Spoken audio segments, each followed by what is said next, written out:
नमस्कार, मी गणेश शिंदे. आपल्या सर्वांचं राजमुद्रा न्यूज लाईव्हमध्ये मनपूर्वक स्वागत. अनेक पक्षांनी उमेदवाऱ्या दिल्यात, कारण की उद्या दिनांक 29 तारखेला उमेदवारी अर्ज भरण्याचा शेवटची तारीख आहे. त्यामुळे जवळपास सगळ्याच पक्षांनी आपापल्या उमेदवार दिले आहेत. काही उमेदवाऱ्या दिलेल्या उमेदवाऱ्या कॅन्सल करून त्या ठिकाणी दुसरे उमेदवार दिले.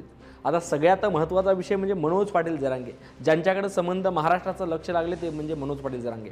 मनोज पाटील जरांगे कोणत्या मतदारसंघात कोणाला पाडणार, कोणाला निवडून आणणार आणि कोणाला उमेदवारी देणार हे देखील महत्त्वाचा विषय ठरला आहे. अद्यापही कोणालाही कळालेलं नाही कोणाला उमेदवारी दिलेली आहे, कोणाचं काय झालं आहे. परंतु बऱ्याच मतदारसंघांमधून आजपर्यंत दिनांक 28 तारखेपर्यंत बऱ्याच ठिकाणून बऱ्याच उमेदवारी आज देखील दाखल झालेल्या आहेत.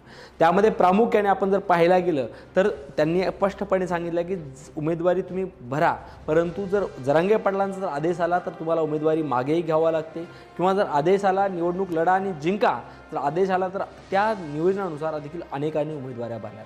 त्यामध्ये जर आपण नांदेड जिल्ह्यात जर पाहिलं तर 9 विधानसभा मतदारसंघ आहेत आणि या 9 विधानसभा मतदारसंघामध्ये अनेक ठिकाणी अनेक जण इच्छुक आहेत.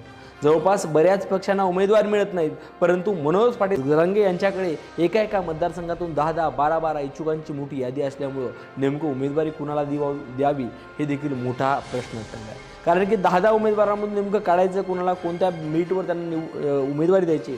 त्यांनी असं देखील सांगितलं होतं की तुमच्या विधानसभा मतदारसंघामध्ये एक बैठक घ्या, जो उमेदवार मेरिटवर येईल त्यांची निवड तुम्ही करून माझ्याकडे द्या, कारण की माझं कुठंतरी काम हलकं होईल. परंतु अशा बऱ्याच ठिकाणी झालं आणि बऱ्याच ठिकाणी झालं नाही. त्यामध्ये आपण जर पाहिलं की नांदेडला लागूच असलेला नांदेड उत्तर विधानसभा मतदारसंघ, या मतदारसंघामध्ये बऱ्यापैकी जरांगे फॅक्टर मोठ्या प्रमाणात चालणार आहे. त्यामुळे या ठिकाणी बरेच जण जरांगे पाटील यांच्याकडून इच्छुक आहेत, परंतु आत्तापर्यंत बऱ्याच जणांनी फॉर्म काही भरले नसावे. परंतु आताच एक महत्त्वाची बातमी आली समोर की ती म्हणजे ब्रॉडवेज एज्युकेशन कन्सल्टन्सीचे संचालक, ज्यांनी सामाजिक, शैक्षणिक आणि राजकीय क्षेत्रामध्ये राजकीय क्षेत्रात आता एंट्री मारलेली आहे, ते ॲडव्होकेट गणेश पाटील तिडके यांनी देखील मनोज पाटील जरांगे यांचा आदेश पाळत समाजासाठी उमेदवारी अर्ज दाखल केलेला आहे. त्यांनी असं आमच्या प्रतिनिधीशी बोलताना असं देखील सांगितलं की जर यदा कदाचित मनोज पाटील जरांगे यांनी जर मला संधी दिली तर मोठ्या ताकदीने निवडणूक लढू आणि जिंकू देखील असा विश्वास दिला. जर यदा कदाचित आम्हाला उमेदवारी अर्ज मागे घेण्यासाठी सांगितलं तर आम्ही मोठ्या मनाने उमेदवारी अर्ज मागे देखील घेऊ.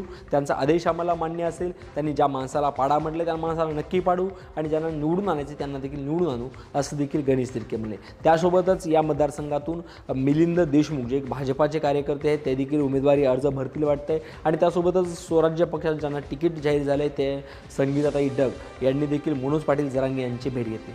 जर यदा कदाचित कुठल्याही पक्षाची उमेदवारी मिळाली तरी पण दिल्लीहून जरी उमेदवारी आणली तर ते अंतरवाली सरटला जातात आणि मनोज पाटील जरांगे यांच्याशी चर्चा करून त्यांचा आशीर्वाद अनेकांना घ्यावा लागत आहे, हे आपण पाहत आलो. त्यामध्ये जर आपण लोहाकंद विधानसभा मतदारसंघाचं जर आपण पाहिलं तर या मतदारसंघात देखील मनोज पाटील जरांगे यांच्याकडून अनेक जण इच्छुक आहेत. त्यामध्ये आजच शिवाजी मोफत एज्युकेशनचे संचालक पुरुषोत्तम धोंडगे यांनी देखील उमेदवारी अर्ज दाखल केलेला आहे. त्यासोबतच त्या ठिकाणाहून सतीश उमरेकर असतील, बाळासाहेब जाधव असतील, विठ्ठलराव कदम असतील, ऋषिकेश जोगदंड असतील, असे जवळपास आता बरीच नावं आहेत ते देखील उमेदवारी अर्ज भरत आहेत. त्यासोबत आपण जर नायगावचा जर विचार करायला गेला तर नायगावमधून देखील अनेक जण जरांगे पाटील यांच्यावर जे पिक्चर काढला होता तो डॉक्टर दत्ता मोरे सर असतील, शिवराज होटाळकर असतील, श्याम वडजे असतील, त्यासोबतच भगवान मनूरकर असतील, गजानन चव्हाण असतील आणि त्यासोबतच छावाचे माधवराव ताठे देखील यांनी देखील उमेदवारी अर्ज भरत आहेत, काही भरायचे राहिले. त्यासोबतच नांदेड दक्षिणमधून देखील संजय घोगरे देखील मोठ्या प्रमाणात तयारी करत आहेत. ते मनोज पाटील जरांगे यांनी जर आदेश दिला तर निवडणूक लढून जिंकतील देखील एवढी ते सर्व सक्षम उमेदवार म्हणून घोगरे यांच्याकडे पाहिलं जाते. त्यासोबतच त्या ठिकाणी नाना वानखेडे असतील, त्यासोबतच सरपंच कैलास पुंड असतील आणि यासह बरीच नावं समोर येतात. त्यासोबतच आपण भोकर विधानसभा मतदारसंघात जर पाहिलं तर त्या ठिकाणी देखील विश्वांबर पवार यांनी देखील आजच उमेदवारी अर्ज दाखल केलेला आहे. ते सुरुवातीला राष्ट्रवादीचे जिल्हाध्यक्ष होते, त्यांनी त्या आरक्षणासाठी राजीनामा दिला आहे आणि ते देखील जरांगे पाटलांच्या आदेशानुसार उमेदवारी अर्ज त्यांनी देखील दाखल केला. त्यासोबत संतोष गव्हाणे असतील, त्यांनी देखील अनेक वर्षापासून आरक्षणासाठी संघर्ष करणारे संतोष गव्हाणे असतील, प्रल्हादराव इंगोले असतील आणि बरीच अशी काही मोठी नावाची यादी आपल्यासमोर आहे. त्यासोबतच नायगाव असेल, लोहा असेल, कंधार असेल आणि बऱ्याच देगलूर देखील बऱ्याच जण उमेदवार इच्छुक आहेत. बऱ्याच ठिकाणून बरेच उमेदवार निश्चित आहेत, परंतु अद्याप तरी मनोज पाटील जरांगे यांनी असं सांगितलं की उमेदवारी अर्ज तुम्ही इच्छुकांनी भरा, एकतर आपापल्या ठिकाणी एक सही संगम करून एकच उमेदवार द्या, जर झालं नाही तर उमेदवारी भरा.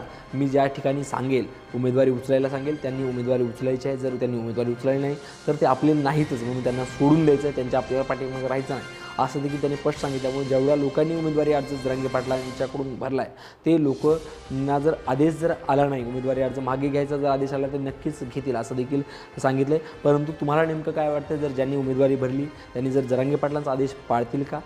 जर यदा कदाचित कोणी पाळला नाही तर त्यांना नेमकं काय होईल हे देखील पाहणं ठरणार आहे. आणि नांदेडमधील 9 विधानसभा मतदारसंघ आहेत, त्यामध्ये प्रामुख्याने 7 विधानसभा मतदारसंघ महाविकास आघाडीकडून काँग्रेसला गेल्यात. त्यासोबतच काही राष्ट्रवादी काँग्रेस, शरद पवारला एक गट आणि शिवसेना उभाटा म्हणजे लोह्याची एकनाथदादा पवार यांना एक उमेदवारी सुटली. त्यासोबतच महायुतीकडून देखील ह्या 9 पैकी 5 भाजपाला आहेत. भाजपा या ठिकाणी मोठा भाऊ ठरला आहे. आजच जितेश अंतापूरकर यांना देगलूरची विधानसभेची उमेदवारी भाजपाकडून देण्यात आली. त्यासोबतच राष्ट्रवादीला देखील एक जागा सुटलेली आहे. आणि त्यासोबतच जे काही शिंदे गट आहे, शिंदे गटांना देखील तब्बल 3 जागा मिळवलेल्या आहेत. आणि अशा प्रकारची निवडणूक आहे. आणि जरांगे पाटील असेल, वंचित असेल, या सगळ्या गोष्टीच्या ज्या आता गणितं जुळवली जात आहेत, नेमकं या ठिकाणी कोणाचा फायदा होईल? जरांगे पाटलाचे उमेदवार राहिले तर जरांगे पाटलाचे उमेदवार निवडून येतील का? किंवा जर जरांगे पाटला जर उमेदवारीमुळे महायुतीला फायदा होऊ शकेल का? नेमकं तुम्हाला काय वाटतं? तुम्ही नक्की आमच्या कॉमेंट बॉक्समध्ये टाकून आम्हाला कळू शकता. धन्यवाद.